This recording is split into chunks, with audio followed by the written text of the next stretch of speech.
Day 887, 6:30, just getting home from church. It's crazy. Crazy. Amazing.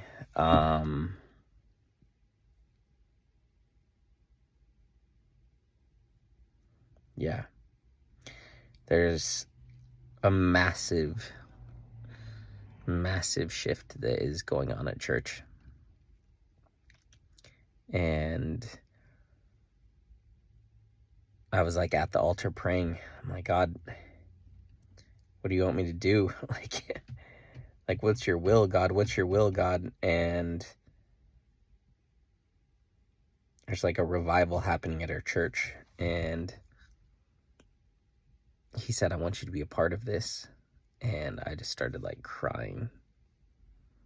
Just crying so hard. Because this opportunity that I got for church, I'm just like, I'm talking funny because I bit my cheek again. It's the worst, so I can't like put my teeth down all the way.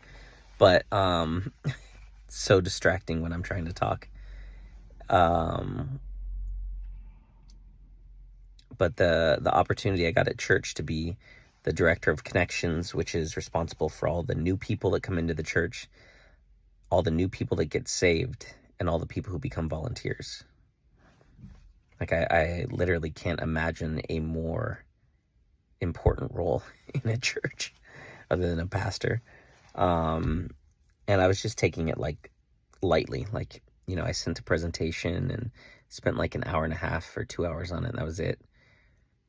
As kind of just like a side note of my life right now. Like, I'll give whatever time, like a little bit of time to it. And then when our pastor got on stage, you know, he started crying, and he's like, we've been praying for your guys' hunger for years. Like, this hunger, like people were just, the altar was full. Like, people just didn't want to leave. It was just so powerful. And that's happening every weekend. And God showed me it's a revival. There's going to be so many people that come to that church, and God wants me leading the people who just got saved and help them find purpose and help them draw closer to him.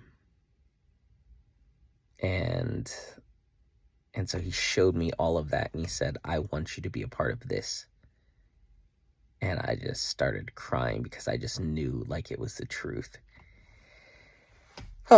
So I still need to pray a lot and ask what does that look like. And then the service before that, our campus pastor was speaking, and you know, he's talking about the woman with a blood issue. She waited 12 years. She had issues with her blood for 12 years. And was so desperate, she touched the hem of Jesus's cloak, and it healed her. And our pastor is saying, like, you know, she waited 12 years. Well, some people wait 20, 30, 40 years to get healed. And he looked over to me and my mom sitting there, and I just put my arm around my mom because I just thought of her like she's gone through addiction for 35 years. And he healed her. And our pastor looks over and looks at her, and his eyes just fill with tears, and he just started crying. And he's like, Chris's mom, Katrina, how many years? 35 years.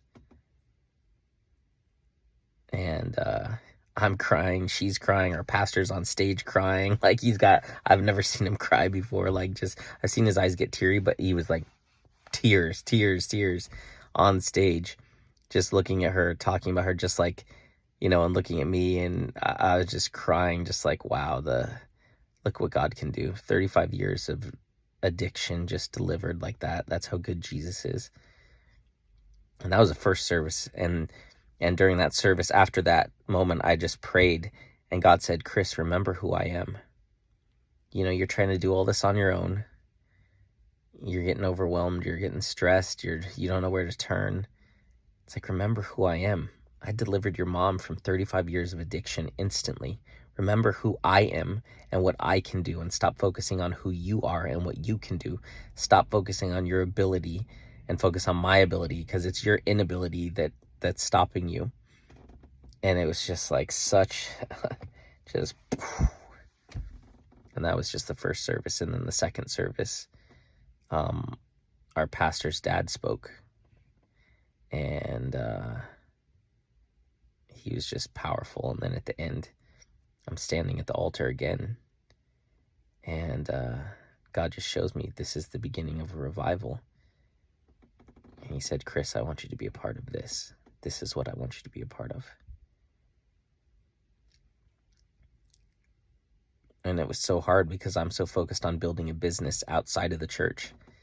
Meanwhile, there's a whole business inside the church, but there's a revival. Like, so I don't even, like, I'm just like, are you for real right now, God? Like, you know, I'll keep doing my coaching and Warriors of God and all that. That's not going to change. But I think God wants me to do it for people in the church. And I look around, it's like those are all the kind of people, like that church is full of warriors of God, full of them, and people who need to find their purpose. And so that was massive confirmation. And then our pastor said, if you just gave your life to Jesus, like, we are coming up with a program to make sure we can get you a Bible. What are your next steps? How do you do this? How do you do that? And we're going to support you guys in your walk with Jesus. And he was literally describing the role that I accepted. like, wow, they're already promoting it and I haven't even put it together yet. And that was just such confirmation of like, yeah, this is what God wants me to do. And just knowing how many people need to find their purpose. And then randomly I'm with our pastor and he's doing his book signing and everything, and I'm just like managing that. And then one of the ladies from the church walks up. She's like, how are you doing? I haven't talked to her in a while. I'm like, good, how are you? And she's like, yeah, I'm just figuring things out. And God's like, help her with her purpose. And I was like, I'm not going to say anything. And then she's just like, yeah, I'm just trying to figure out what God wants me to do. Like, what is his plan? And I'm like, I do purpose coaching, right? And so we're going to schedule a call and talk this week and do an assessment for her. And so it's just like, yeah, there's so many people in that church that need to find purpose. So I really need to spend time with God and just ask him for a very clear vision of what he wants me to bring to Fearless, because, the honor of being able to take these people who just gave their lives to Jesus and help them pursue him and learn about the Bible and all these things that I've poured my heart and soul into for the last year of learning on my own. I've had to do it on my own. I didn't have any help really. It was just like figuring this stuff out on my own mostly. And to be able to guide them in that process and then help them find their purpose. Like, it's crazy because I was talking to this lady the other day who's an expert at helping churches build and grow. And she said they got to find their purpose. They have to find their purpose. That's what will change everything. And it was just like, wow, that's amazing. So, and then on top of that, I posted this video about, like, come on, believers, like, there are people that are waiting on us. There are people that are on their way to hell, and they're going to meet you, and it's your job to lead them to Jesus. And I posted that video last night, and this morning when I got to church, it had 300 likes and 3,000 views. By the time I got out of church a few hours later, it had 600 likes, 200 shares, and 13,000 views. And I was like, what is God doing with these videos?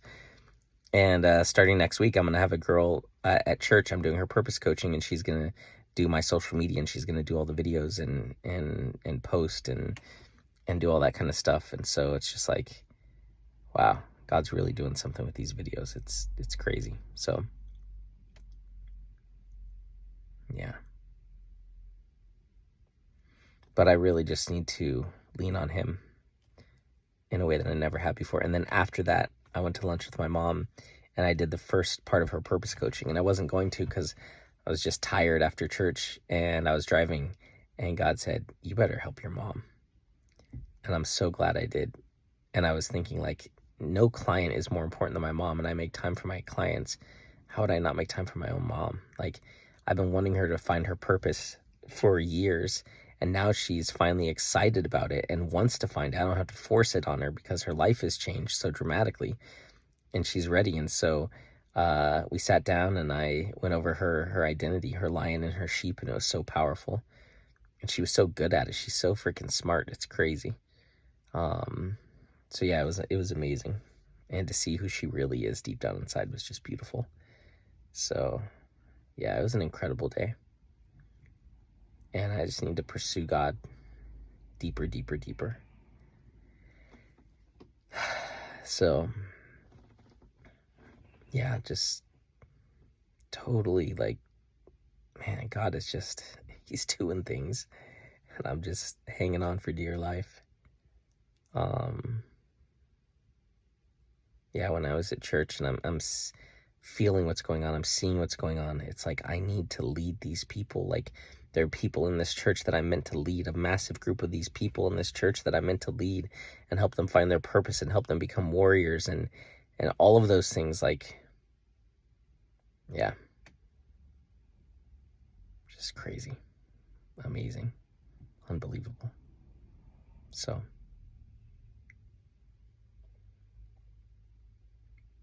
yeah.